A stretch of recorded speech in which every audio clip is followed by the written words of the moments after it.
Paper was like gold in medieval times.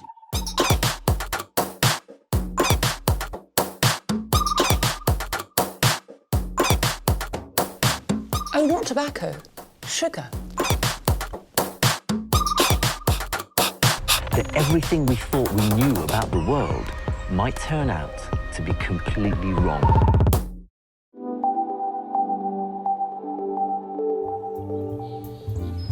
Welcome to 21 Coronation Close, where we've recreated a post-war home. Science and technology are going to give it a complete 50s makeover. This is what our living room and millions of others would have looked like in Britain at the start of the 50s. In fact, it's just how I remember my auntie's living room being. You can imagine the family laid out here, facing a lovely roaring fire, a little bit sooty, a bit dusty. It's warm, but it's just so drab. Dark colours, dark, heavy furniture. I mean, it's no wonder that people only came in here on holy days and high days. This room seems to sum up 1950 Britain. Dark and austere, little that was new, and a lot that was hand-me-down from your parents. But in 10 short years, it would be transformed into this. A living room you might actually want to live in, and to show off. Full of colour and creativity, a hub of family entertainment. To find out how it changed, I had to go back to the start of the decade and the dark days of post-war Britain. Hello. Come in, please. I've invited a few people from the local bowls club round for traditional afternoon tea. Ladies first, I think. Shall I be mother and serve tea? Over cake and sandwiches, crusts cut off, I ask how their living rooms appeared in 1950. It was all dark, very dark. I don't think the paint was altered right the way through the war. No. All they did was a spring clean. The ceiling was washed over. The curtains were cleaned because with the fires and everything else, it got so filthy. When people started to spring clean and they took the pictures off the wall, you could see where they'd been. Oh, yeah. From all the tobacco and nicotine and what have you, it had all stained the walls. I'm really interested in the colours that were in the living room around that time. And what kind of things would you have seen? Everybody seemed to have green and browns. You know, not much choice at all. There wasn't any choice. But if you like green, I suppose it was all right. By the start of the 50s, the nation was ready to shake off the monotone austerity of the past and look to the future. People wanted to modernise. They wanted to get away from the wartime feeling because we had been kept down so much that people were looking for bright colours in every way.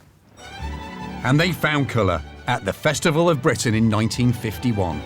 I went to the Festival of Britain and it was wonderful and inspiring after all the dreariness of war. We went round with our mouths open because of all the latest innovations, all the changes in industry, science, technology, design. Cost a shilling. It was a world of colour and people wanted it in their homes. Now, the simplest way, you might think, would be a lick of bright paint. But in 1950, that was far from simple. During the war, paint production had been under government control. Unsurprisingly, what little paint that did appear afterwards was dominated by camouflage colours, grey, green and brown, and was largely the preserve of the professional decorator. They had to have professionals because they had to make the paint in those days, because only they would have had the knowledge of what to put with what and the quantities, etc. Yeah. Bernard Dykes learnt his trade as a 15-year-old when paint had to be mixed on site, a notoriously difficult and dangerous job.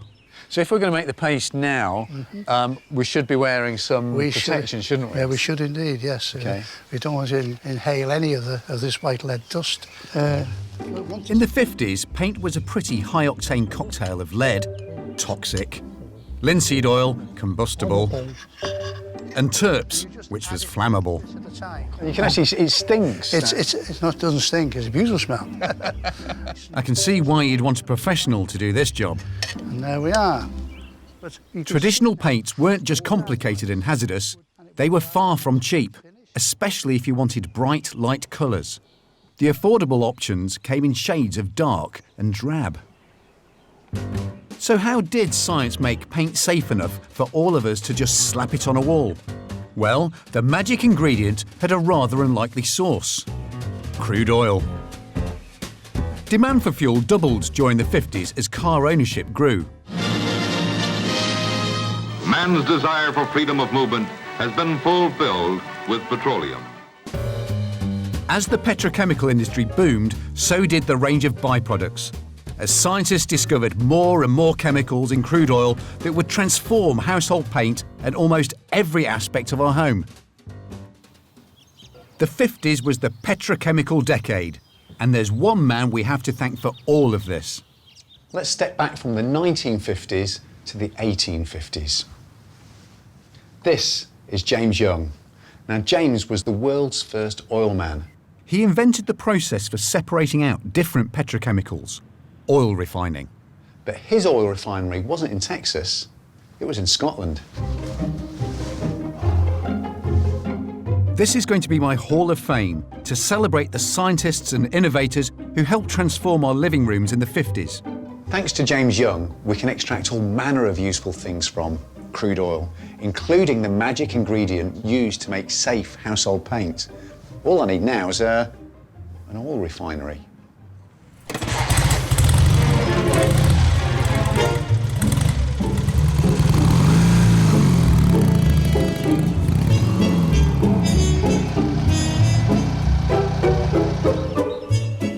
So I'm off to join Marty Jobson, my scientific brother-in-arms, to see if we can extract this miracle petrochemical.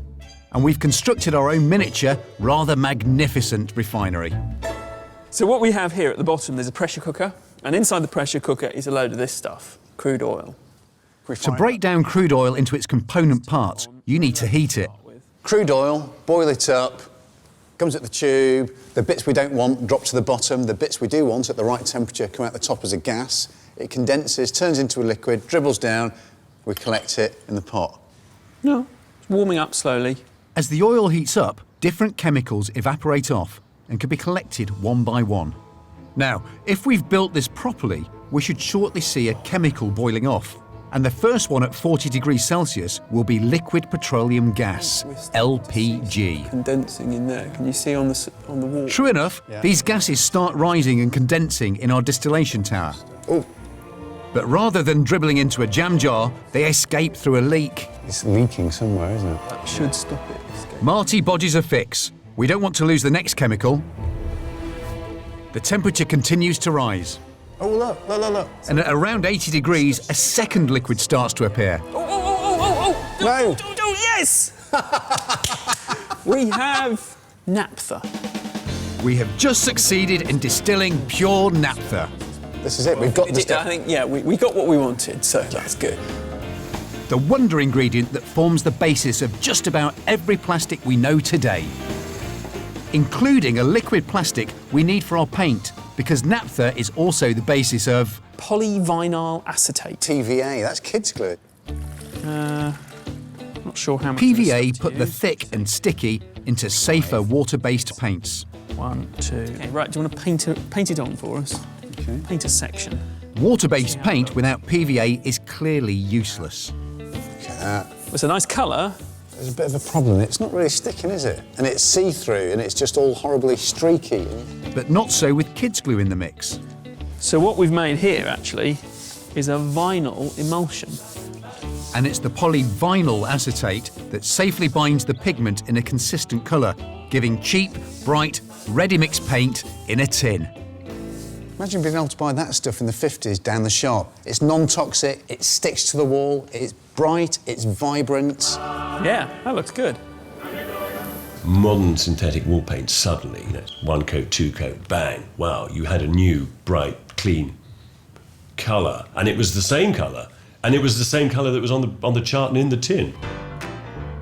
By the late 50s, the colour card was commonplace in British homes. An explosion of brightly coloured emulsion paints with exotic names like Siamese Pink and New Bamboo. What that explosion offered was a new democracy in colour. For the first time in the 50s, colour was no longer a class issue because every paint colour, thanks to petrochemicals, was the same price. I painted one wall white and one wall yellow. Oh yes, you could buy paint because do-it-yourself became terribly popular. Don't I know? The whole of our house seemed to be permanently being redecorated. Every year, 1 or 2 rooms would be redecorated. PVA-based paint. I mean, that's fantastic. This must have been a real revolution to you as a painter. It went on easy and it dried within a couple of hours. And of course, it also made it easy for DIY people because you could paint the wall now, couldn't you? Well, I suppose I could go down to the shop, pick up a can of paint, come home and do it myself. Slap it on the wall. Start of the DIY revolution, yes. There we are. You'd probably be better with a roller, wouldn't you?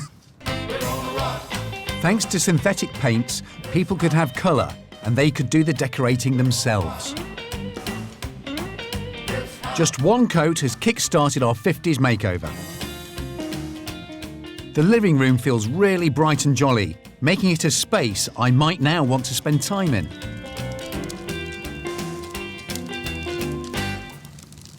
And just around the corner was an invention that would change the focus of this room and make it the place where we'd spend more time than anywhere else.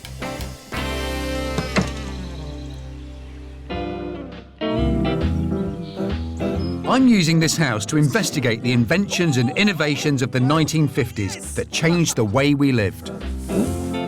Now that I've got rid of the drab green walls in the living room, it's definitely somewhere I'd want to spend more time in. And there's a new piece of technology that will transform the layout of the room and make it the most popular place in the house. If anyone looks back on the 1950s, the one piece of nostalgic history they all seem to remember, even if they weren't there, is that the entire population of Great Britain was squeezed on their sofas in the living room, either theirs or next door, to watch a newfangled television set and the Queen's coronation. Through the gates of Buckingham Palace rolls the ornate golden coach of state, carrying a beautiful and radiant girl of 27 years to her coronation.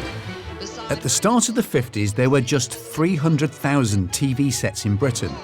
But as electronics companies shifted their focus from wartime needs to the consumer market, televisions began to be manufactured in bulk.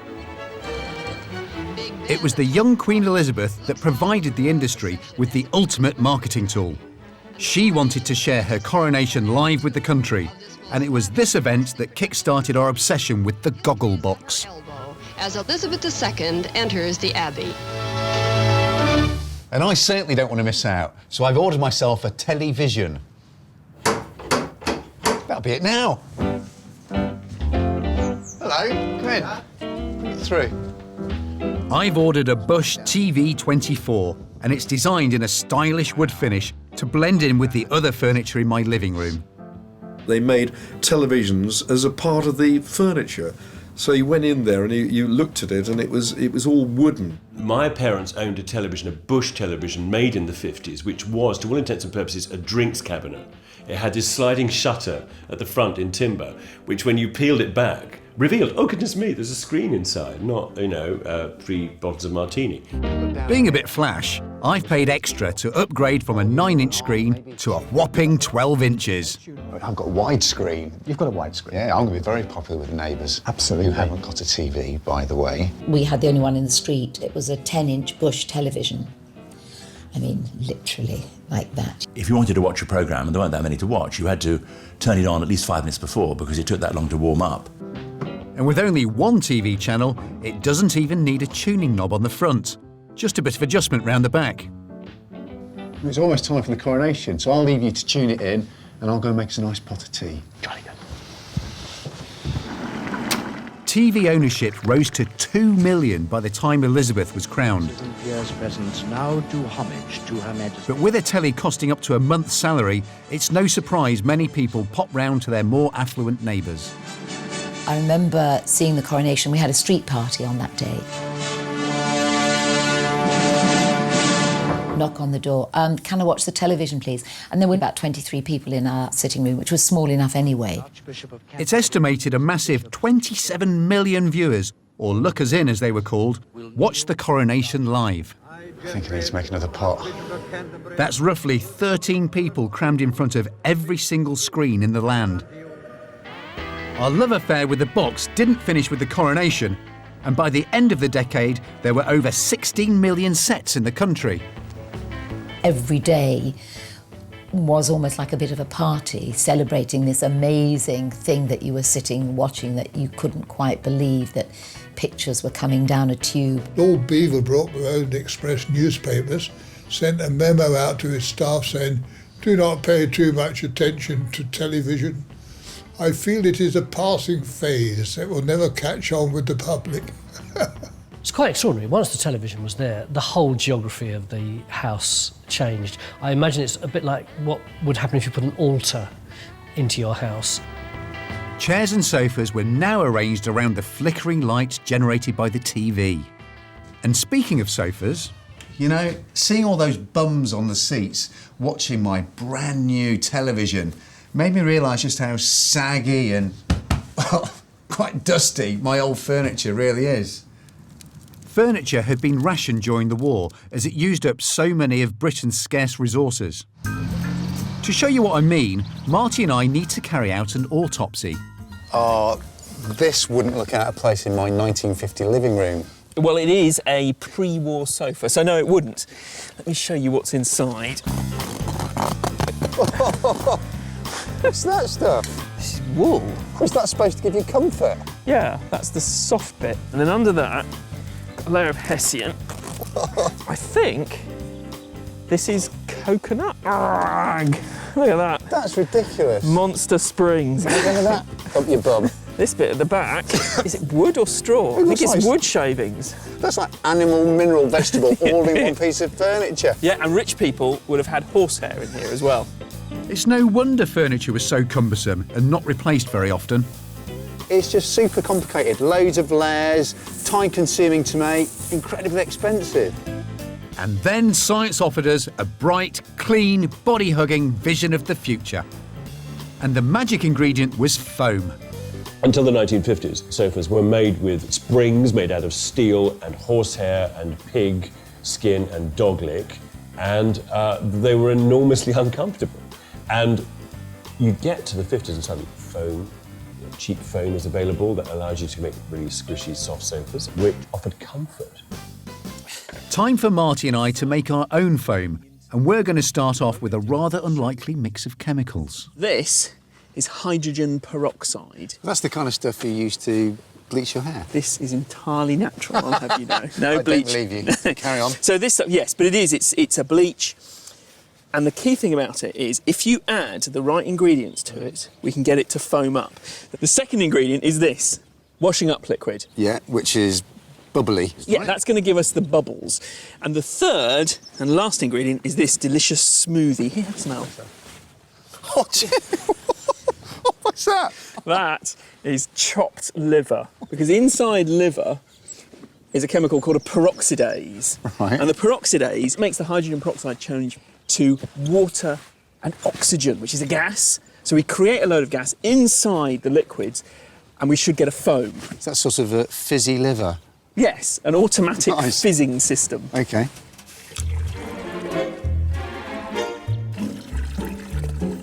And now the liver.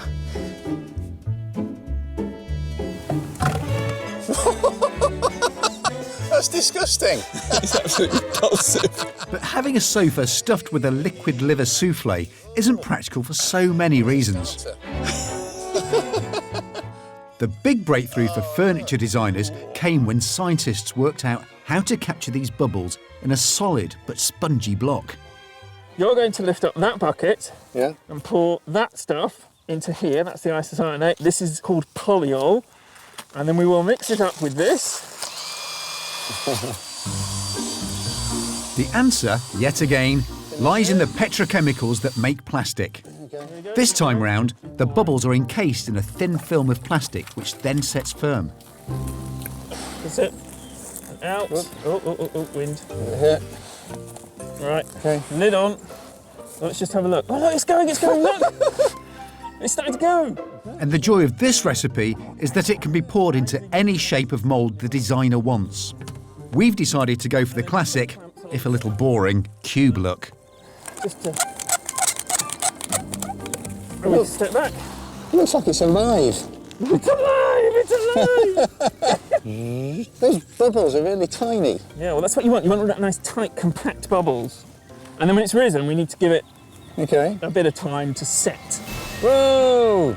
We get a bit of seepage at the front. That's all right. This is huge. It's starting to set. Look, you can see it here. It's sort of setting and turning into a solid.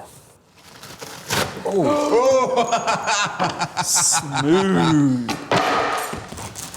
It's solid. But is it the comfy while sitting reading the paper sort of solid? That's it. Should we get on? Okay. Come on, climb on. That's super bouncy. That's just springing back into shape. Wonder foam of the future. It's good. I like it. Maybe even watch some telly. Foam heralded a breakthrough in furniture design. As well as being relatively cheap, it was light. And that meant the frame supporting it didn't have to be built like a Sherman tank. God, it's nothing like that saggy old furniture filled with horsehair and vegetable matter. I mean, this is it.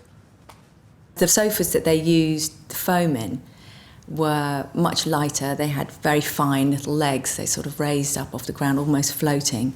You could vacuum underneath them. My dad said we're going to have a sofa and 2 chairs and they're going to match, and this was an amazing event. Urkel, who was an Italian chap who worked here, moved over here, made these lovely bent wooden structures with thin mattresses on them. And I now have my own classic Urkel sofa, complete with foam cushions, as a centrepiece to my living room. Slim, comfortable, and if I can say so, bloody good looking. There we go. A lovely modern sofa. The designers of the 50s, my dad being one of them, were definitely trying to break away from the past. I think they felt that there was a huge world of opportunity. And they didn't get much more shapely than the Series 7 chair from Danish designer Arne Jacobsen. All of this wouldn't have been possible were it not for a man who never designed a piece of furniture in his life. Geoffrey de Havilland was a distinguished aeronautical engineer, but during the war he developed a process that would rewrite the rules of how furniture was made. And he did it all, making one of the most effective warplanes of the 1940s.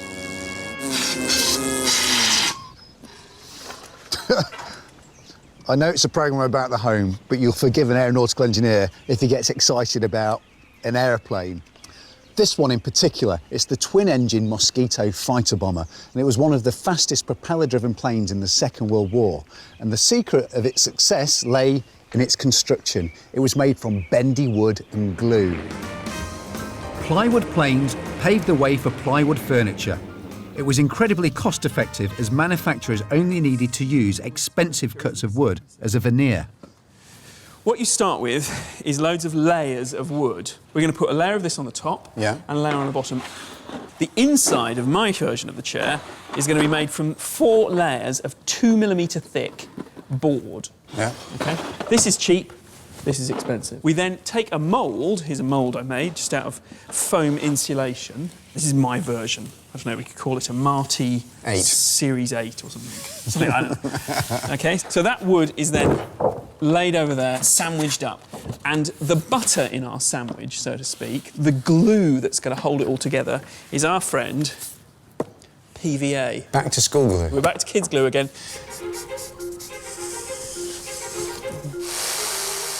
The magic of PVA is that when it sets rock hard, turning a few flimsy pieces of board and wood veneer into plywood, a material stronger than wood itself. The glue needs to be set under pressure, either by applying a press or using a vacuum pack. So now what we need to do is bend it down, and as it bends down, kind of pull the plastic out so that it doesn't get tucked in underneath. Okay, is it going? There's a lot of pressure on there. That's absolutely That's really fantastic. good, isn't it? I can actually see the chair shape in that. Yeah. So how long is it going to take? Well, until the glue sets, 6 hours at least. 3, 2, 1. Let's see whether she's worked. Oh, it's held. It worked! That's super strong. That's it. It's our design classic. It's the Marty 8. I think that's the bottom, actually. Oh, is it? Sorry. It's so hard to tell with modern furniture these days. Mixy. Just the finishing touches and our pressure moulded masterpiece will be ready. Look at that. Look at those curves. Suddenly you've got this chair which is stackable, easy to use, but it's one piece of wood. I mean, imagine seeing that for the first time as a designer, the kind of possibilities that suddenly open up for making incredibly easy to produce, mass-producible furniture that loads of people could enjoy. I mean, this is going to look stunning. Mass-produced furniture with brands like G-Plan became the aspirational housewives' must-have. It was a whole new way of looking at things. Very natural, uncomplicated, and it was a real breath of fresh air. It looks like I'll soon have a funky living room that will be the envy of my neighbours, although it's already got the makings for a classic family evening in. You can just imagine it, can't you? 1950s it all. Mum and Dad watching their new TV set, kids playing happily with the jigsaw on the floor. Oh, happy families. But there's a problem. A dirty, smoky centrepiece that could ruin the whole room. If we want a bright, healthy home, it'll have to go.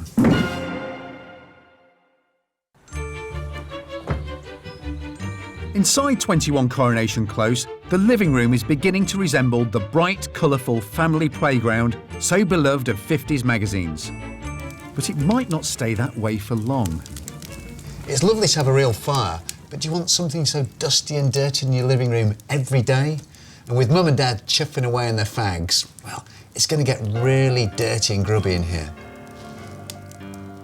If you could look through the fog, you'll see the walls and the ceiling were all a yellow colours from the nicotine. When we were speaking to someone, we couldn't see them on the other side of the room. It was filthy. I've been looking at this old magazine, Practical Householder, Do It Yourself. It's made me think I need to get rid of that dusty old dirty fireplace. And here's the article on page 449, Modernising a Fireplace. This was the decade that made DIY a household phrase. Inexpensive materials like plywood and new household tools allowed everyone to modernise their living spaces on the cheap. Design could be affordable as well as aspirational. I think the thing about DIY is it's not quite so expensive. So my parents were always very good at that. Everything they painted and changed. Never, ever did we hire a workman to do anything. DIY was massive in those days. Massive. When you think now, most blokes have got no idea how to do any DIY. Then it was like you weren't a bloke unless you did DIY. It's rather nice, if I say so myself. Lovely faux chimney breast, and down here, a thing of beauty. It's a Belling Waverley. It's a 3 kilowatt electric fire, and it would have cost £22, 6 shillings and 9 pence. Again, more colour, lovely lemon yellow, shiny chrome. But what I really love is down here. They weren't ready to give up the old world just yet. They've got fake coal. I mean, imagine having one of these after years and years of dusty, dirty old coal fireplaces. If you pulled this switch down, bloody heat came out of the wall. It was called an electric fire. Never seen or heard of it in my life. And we had a fire, but it was an electric fire with artificial coals on it, and there was a fan whizzing around like that, which gave the impression that it was a fire. It didn't look anything like it. It's really transformed the room. It's airy, it's bright, it's clean. Who wouldn't want to show this off to the neighbours after installing it? It's ironic, really, because the electric fire is quite inefficient and pretty expensive to run. But back then, in the 50s, people really wanted clean over dirty. This was now the perfect time to get rid of the rest of the smelly old fabrics and furnishings in the living room. No more peeking at the neighbours through the net curtains. Venetian blinds made from colourful aluminium slats were now all the rage. They might be the epitome of naff today, but back then they were part of a social move to get more light into the living room. And now I'm going to get rid of these dirty, stinky old rugs. And because I've got a nice, clean fire, no more dirt and soot, I can invest in one of the latest 50 fads, a brand new wall-to-wall nylon carpet. Bring it in, boys. Until the 50s, carpets were made of wool, were incredibly expensive and the preserve of the rich. Most people made do with a couple of rugs that regularly needed to be taken outside and given a damn good thrashing. And Iris from the Bowls Club has popped round to show me just how to do it. Here we go. Oh. That's... Oh. Hold on, hold on, hold on. Am I doing it wrong? Yes, well, not quite right. If you hold it there. OK. And... It's like having a tennis lesson. Certainly. And then start again. OK. Oh, blooming no, not that quick. Not that much. There won't be any rug left. What? I thought the whole point was to beat it. It is beating, but can I show you? Yeah. You see, the dust is getting off. Can you see? So you really don't need to beat the living daylights out of it. No, because you want all the dust out, but you don't want the rug in pieces, because it would. So it's really just a much lighter touch to do this? Yes, yes. OK, here we go. I mean, it's really it's awful. Quite stinky. Yeah, yeah. And how long would it take to beat a rug like this? Until you no dust left. Well, I'm already getting dusty. It must have been a horrible job. Awful job, yes. And tiring? But the men never did that. I'm liberated. I'm a modern man, Iris. Of course you are. You're doing well. You're doing well. Then the petrochemical industry gave the design world another byproduct that transformed the ground we walked on. And it cost just 1/4 of the price of a wool carpet.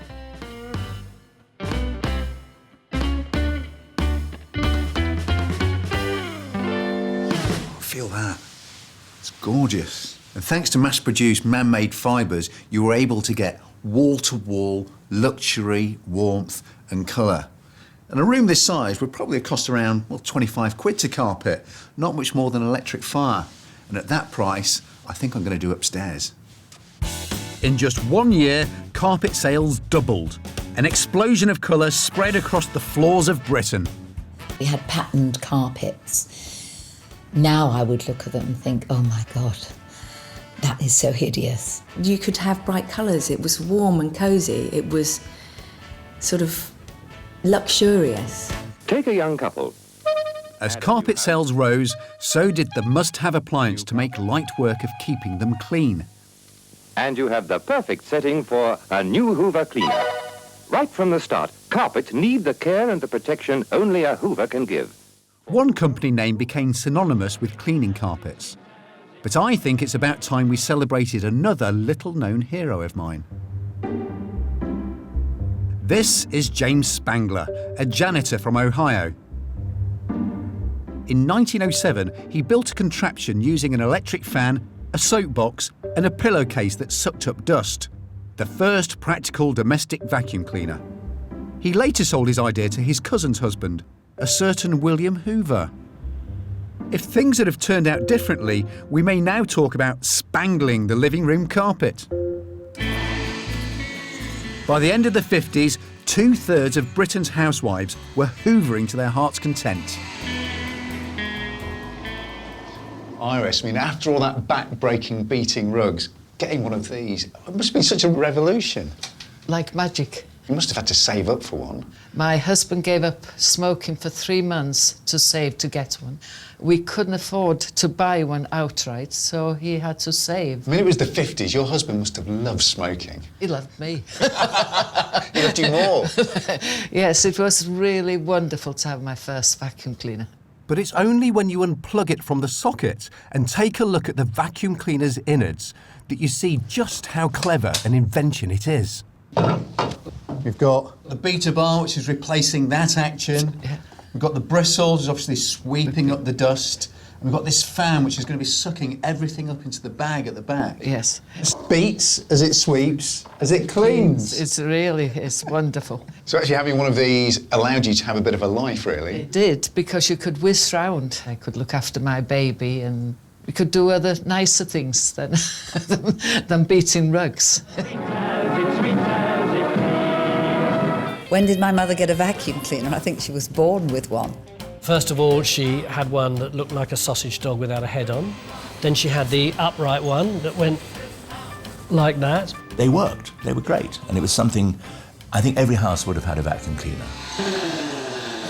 As a newly affluent nation sucked up the inventions and innovations of the 50s, the living room became a more pleasant place to be in.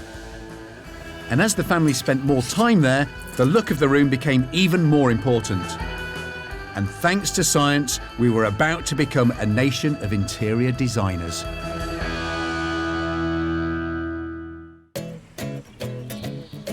The living room at Coronation Close is fast becoming a beacon for 1950s affluence and aspiration.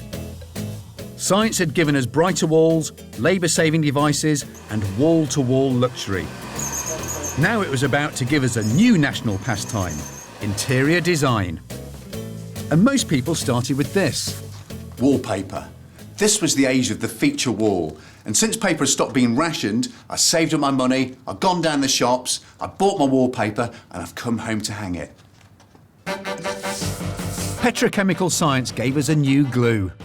Polycell, launched in 1953, was Britain's first out-of-the-bag, water-soluble wallpaper paste. And atomic science gave us the design itself. This isn't just an abstract pattern, it's a symbol of the ongoing 50s love affair between design and science. It's actually a representation of the molecular structure of nylon. And if ever there was a sign of embracing the man-made world, then this was it. We had a big thing about geometric designs on wallpaper. Actually, I think it was pretty hideous, but maybe it was easier than flowers, I don't know. Must have seemed quite a defiant act of design against all the wallpapers of history. The influence of science and technology went way beyond just wallpaper. There was something that was really popular at the end of the 50s, something that will go well with this molecular design wallpaper. It's an atomic-inspired clock, a burst of atoms and electrons in your own living room. Look at that, that's pretty groovy, isn't it? And maybe a magazine rack with these bobbles which represent electrons whizzing around. It's all very cool, it's all really futuristic. The living room's so much more colourful, it's brighter. But there's just one thing standing between me and the future. The dark, heavy curtains still hanging over the French doors. I've got plans for that. This is the sort of fabric that would have been very popular in the 50s. It's really different to what they would have been able to get hold of before, and you can see the influence of painters like Picasso with the black lines. It's very bold, it's very sort of stark, it's a real statement piece, and I think that it goes along with the whole feeling of the time. New man-made fabrics, new dyes, new printing methods gave 50s designers a revolutionary new canvas. It was the first time that bright coloured prints and clashing prints were allowed to happen and were accepted, and now you can't go into a high street store without seeing some designer who's been influenced or some collection that's been influenced by the 1950s. But good design should be like that. And there was one designer who brought 50s style to all. Smashing. Lucian Day launched her radical new designs at the Festival of Britain and caused a sensation, drawing on artists like Picasso, Braque and Kandinsky. For me, as a design engineer, I've I've just got to include Lucian Day in my Hall of Fame. I mean, she really epitomises the unique marriage that was going on between science and design in the 50s. What I love about Lucian is the way she encouraged ordinary people to express themselves through bold patterns and colours in their home. The 50s design has definitely left a legacy of smiles, that's for certain. It was a very happy decade, and that's totally reflected in the colour, the shapes, just the happiness and the optimism that shone through. So this is it. This is my 1959 living room finished. I think it's looking pretty groovy. And I kind of feel liberated, set free from the hangovers of the war. And all this is happening before the social revolution of the 60s. The living room of 1950 was a space where fun feared to tread. It was almost anti-design, with a generation of heavy drapes, dark austere colours and clapped-out furniture. But in 10 short years, a series of innovations had fuelled a domestic revolution, with scientists and the petrochemical industry helping make this a place that wasn't just for Sundays and funerals, but a stylish hub of family life. The living room was a room for living in. A room to work, rest and play. A cocktail cabinet. Drink, anyone? By the end of the 50s, home entertaining was all the rage. Thanks to innovative design and scientific breakthrough, people had rooms to show off and to entertain their friends in. Gin martini. A gin martini. Gin and tonic for me, please. Gin and tonic. The cocktail connoisseur James Bond first appeared in 1953 in the novel Casino Royale. Thank you very much. And came to symbolise a decadent lifestyle so many people aspired to. Bottoms up. Thank you very much. By the end of the 50s, design was available to everybody. A cigarette? It was either affordable or you just did it yourself. So if you visited somebody who had a living room like this, would you think it was a groovy living room? Oh, definitely. Yeah, absolutely. Yes, very with it. Yeah. Yes. It's impossible not to feel the excitement that this domestic progress would have created for a post-war generation. From austerity, smoke and rationing, to colour, design and technology. I toast the 50s. Bottoms up.